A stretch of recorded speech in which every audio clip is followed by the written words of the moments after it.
In the last episode of the Book of Enoch, we discussed the very first vision that Enoch has that sees him delineate between the fates of the righteous and the sinners. There we saw him detail the consequences of what one might expect to happen, from the honest ones inheriting the earth and becoming blessed, to the dishonest ones being cursed to suffer. Amongst those who are damned are the Watchers, those who Enoch tells us would quake with great fear and would thereafter be seized unto the ends of the earth. In today's episode, we continue through the Book of Enoch in chapters 6 to 8, which gives us vivid details about these very Watchers, who they were, what they wanted, and perhaps most importantly, how these evil angels corrupted mankind. The chapter begins to paint us an image of the era in which the Watchers make their move. We are told that it was a time where man had multiplied greatly, and humanity appeared to be on an upward trajectory, with more and more lives being born. In this time, we are told that the daughters of the men were comely and beautiful, not just in their looks, but in their innocence, their spirit, and their righteousness. It appeared to be a time where if there was sin, it had not been proliferated or exacted in the capacity that would come to follow. But sin would soon make its mark on the earth, when the Watchers, a group of angels in heaven, noticed the beautiful women, and were enraptured by them. The most interesting takeaway from this chapter shows us that temptation is not just something humans have to deal with, but that also the angels themselves can be swayed by sin. The Watchers, as their name suggests, were deemed by God to do exactly that, to watch over the humans and never intervene. So it is by this that we see them painted as something of antagonists in these chapters, for the very first action we see them commit is a violation of God's rules. The text tells us, "And the angels, the children of the heaven, saw and lusted after them, and said to one another, Come, let us choose us wives from amongst the children of men, and beget us children." You'll notice that the chapter seeks to highlight the severity of temptation, in that the angels, in this case, are referred to as the children of heaven, and that even these creatures, divine as they were, gave into their impulses. They lay out their objective clearly, in that they intend to take the women for themselves, have sex with them, and father offspring.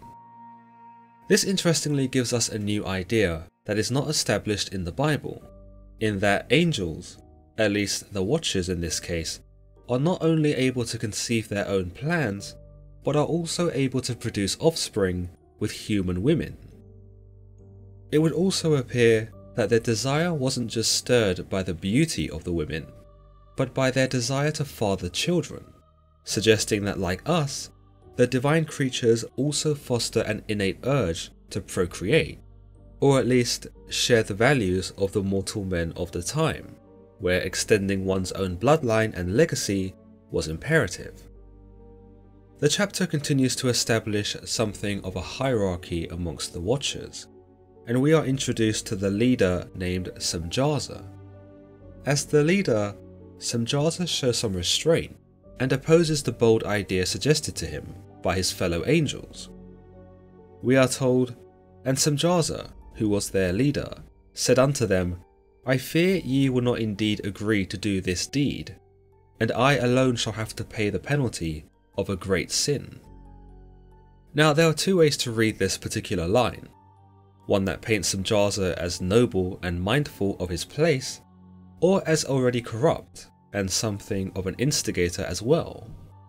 You'll notice he tells his fellow Watchers that he fears that they will not do as they have proposed, and that by merely conceiving that idea, he will be the one to pay the price of sin, considering that they were under his charge, and thus led by his example. By remembering the sin in the first place, Semjaza shows us that he is aware of God's power over him, and recognizes the consequences if his Watchers were to act on this plan. No doubt he too would also be punished, for he would have certainly have failed as their leader, and perhaps in some way had cultivated such sinful thoughts amongst his own. But secondarily, some might say that Semjaza was as complicit, if not more so, than the others. You'll notice that he fears that they won't do the deed at all, and follows it up by saying he alone would be the one to pay the penalty of great sin. In this, it can be interpreted that Semjaza is inciting the others by saying that he is the only one who is bold enough to do such a thing, hence why he would be the only one punished. He fears that they will not do as they say, and that upon execution of the plan, only he would be bold enough to fly down to earth, mate with a woman, and father a son. In a sense, it can be said that Semjaza is calling the others chicken. But the others are quick to call Semjaza's bluff, and tell him, "Let us all swear an oath, and all bind ourselves by mutual imprecations, not to abandon this plan, but to do this thing." Here, the deceptiveness of Semjaza can be identified, for it can be said he provoked the others into action by suggesting that they were not as brave as him. With this, the Watchers not only allow the temptation of the women to get the better of them, but they also demonstrate pride and appear to value Semjaza's opinion of them far more than that of God's. They do not want to appear cowardly in the eyes of their leader, and would rather irk God than suffer such shame.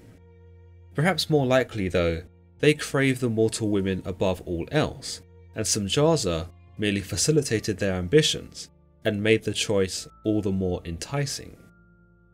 The chapter continues of their descent to earth. Then swear they all together, and bound themselves by mutual imprecations upon it. And they were in all 200, who descended in the days of Jared, on the summit of Mount Hermon. And they called it Mount Hermon because they had sworn and bound themselves by mutual imprecations upon it.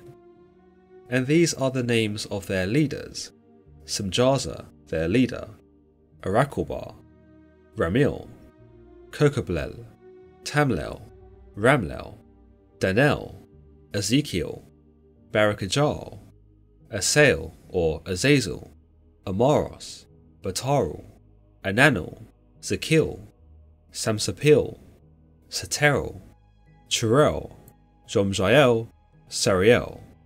These are their chiefs of tens. Here we learn that there were a total of 200 angels who descended from the heavens to lay with the mortal women, and that their landing was upon the summit of Mount Hermon. We also learn that this all took place in the times of Jared, the father of Enoch, and a 6th generation descendant of Adam and Eve. Unfortunately, I cannot be certain about the pronunciation of the names of each of the angels, and depending on the translation or version of the Book of Enoch, the names can be spelled differently or appear entirely different altogether. However, the relevance of each angel's name does not appear to affect the Book of Enoch in any conceivable way, and it would appear that the naming of the angels was merely the original author's method of giving some character or significance to these particular Watchers, who are described as the chiefs, and possibly the lieutenants of Semjaza. Chapter 7 continues with the unfolding of the Watchers' plan, as we see them take the mortal women as wives. The text tells us, "And all the others together with them took unto themselves wives, and each chose for himself one, and they began to go in unto them, and to defile themselves with them. And they taught them charms, and enchantments, and the cutting of roots, and made them acquainted with plants." There is no indication that the women consent to the advances of the angels, or whether they are taken by force, but it would perhaps not be so difficult for the angels to deceive the women into sleeping with them.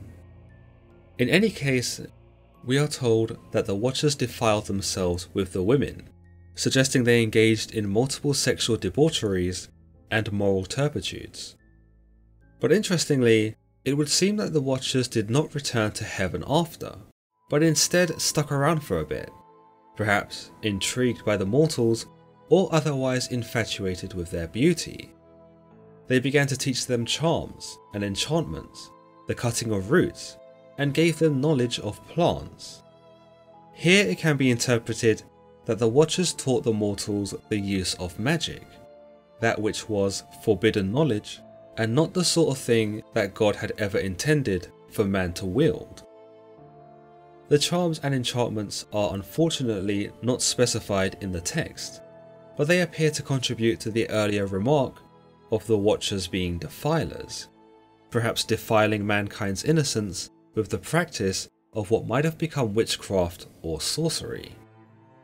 We are then told more of the sin that would come to have greater repercussions on the earth, and that was the conceivement of the children between the Watchers and the mortal women. We are told, "And they became pregnant, and they bare great giants, whose height was 3,000 ells, who consumed all the acquisitions of men, and when men could no longer sustain them, the giants turned against them, and devoured mankind."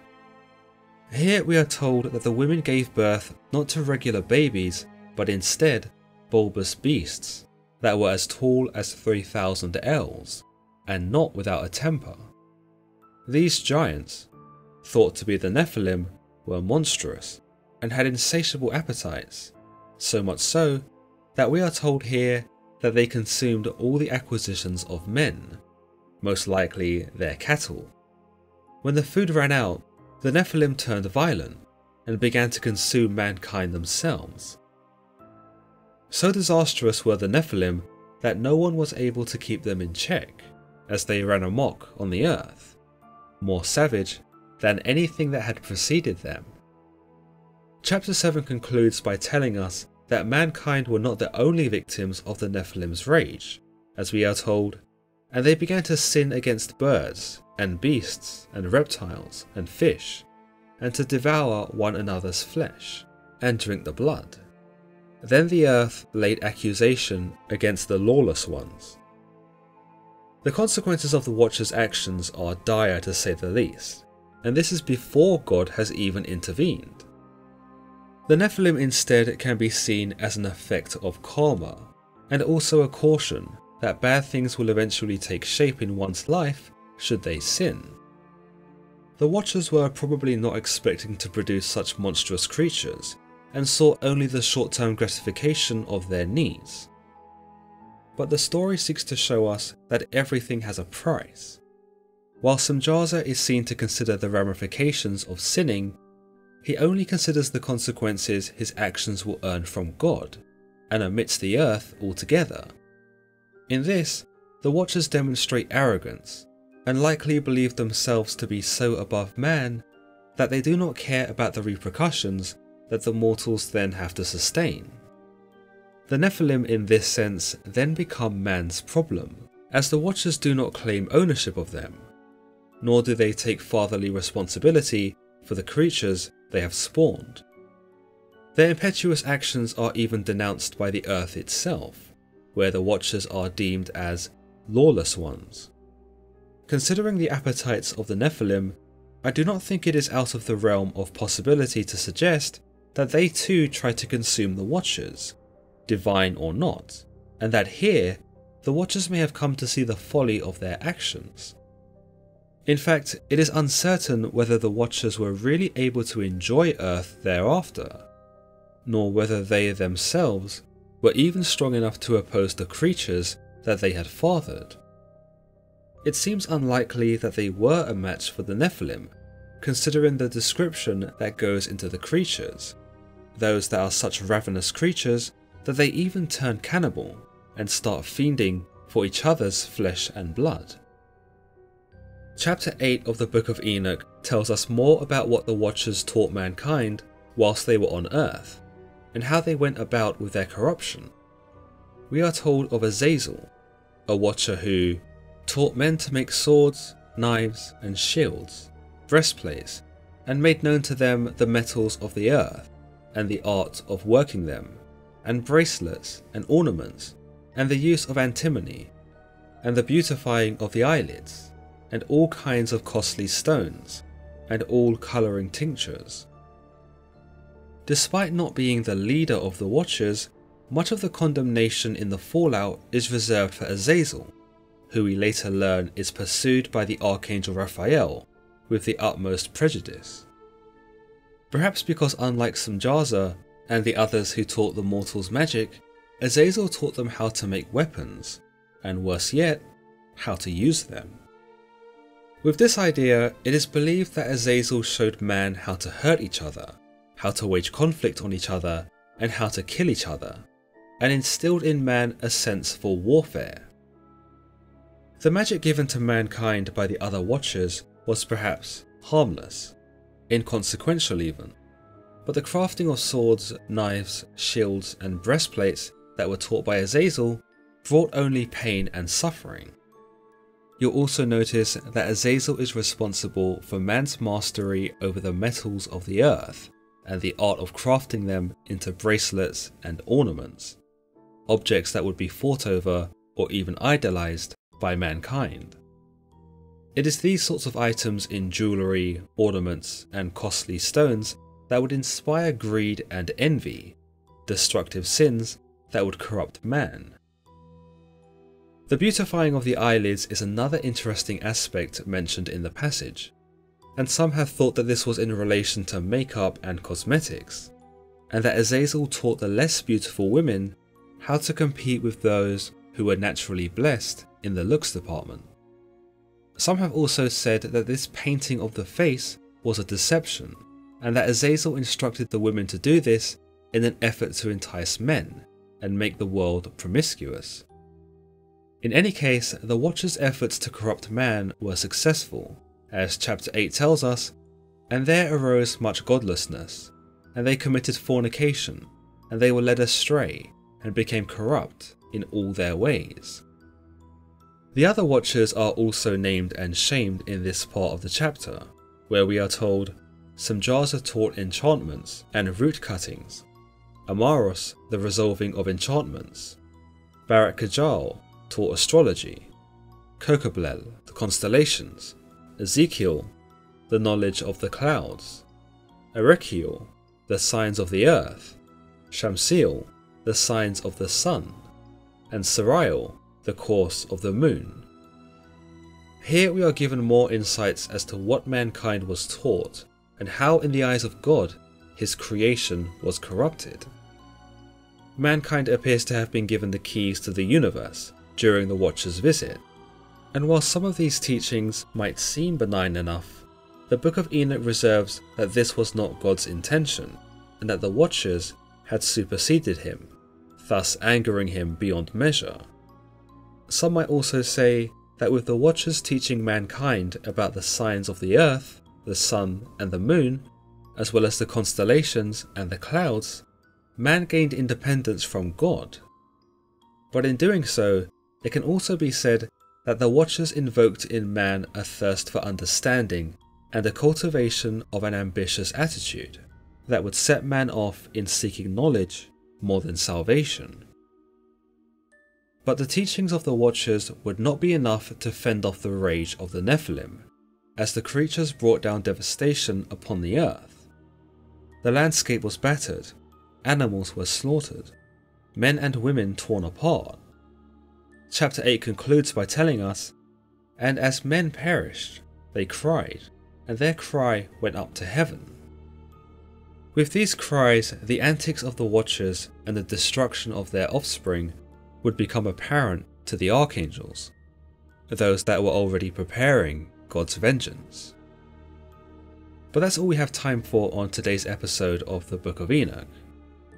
Next time, we'll be exploring how God responds to seeing what the Watchers have done on Earth, as well as a profound look at the vengeance of the archangels.